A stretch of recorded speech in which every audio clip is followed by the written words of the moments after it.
government by surprise. It took everyone by surprise. Let's get more now from Daniel Levy, who is in London but is the president of the US Middle East Project and was a former Israeli negotiator. Just listening there to Amit and the way that these musical festival goers were surprised, and some of them clearly in those videos kidnapped. What is it now, do you think, that the Israelis have to do to get Amit's friends back? Well, of course, heartbreaking to hear Amit. Of course, the Israeli deterrence was caught by surprise. The Israeli military was caught by surprise. The Israeli intelligence, considered to be one of the most highly vaunted and respected in the world, caught by surprise. This, of course, has to be about making sure that all of those civilians who've been taken can return safely. But I fear that if we end the conversation there, Marianne, we may have a similar conversation sometime in the not too distant future, because what we haven't talked about is why is there a popular resistance movement, a militant movement in Gaza amongst the Palestinians resorting to these kinds of tactics.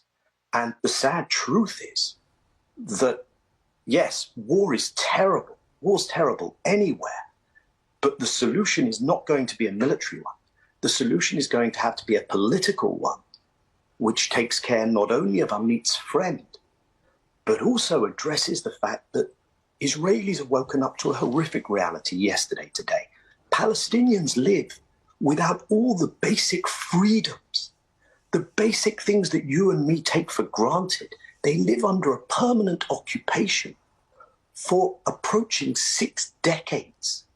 It's been called an apartheid regime. There can be, sadly, no security, not for Amit, not for his festival-going friends, as long as Palestinians are deprived their most basic rights and freedoms and dignity. So if we zoom out, difficult as it is to do on a day like today, and after listening to Amit, if we zoom out, we're going to have something which not only addresses that question you just raised, but addresses the absence of any horizon of hope for millions of Palestinians, not just this weekend, but every day of every year for decades. But given, Daniel, the extent of this attack, given the ferocity of the attack, given the makeup of the Israeli government right now, how likely is it that things are going to change? Very unlikely indeed. But let's not have a time horizon of days or months in front of us.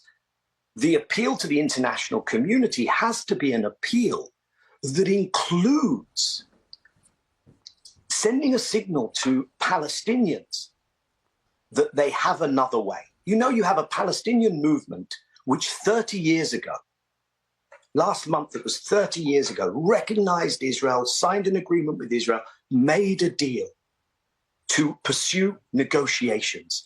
And since that time, the number of illegal Israeli settlers has quadrupled.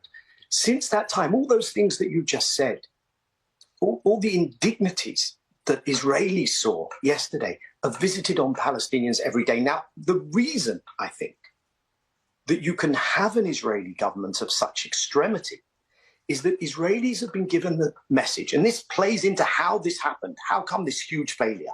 Israelis have been given the message by their friends in America, Britain, and the West that it's okay, you can do anything to the Palestinians, and we'll have your back. And that leads to Israel making the wrong decisions. It means Israel has avoided the hard choices. It means Israel has told itself that it can deal with this. The Palestinians are not a real problem. The world is okay with it.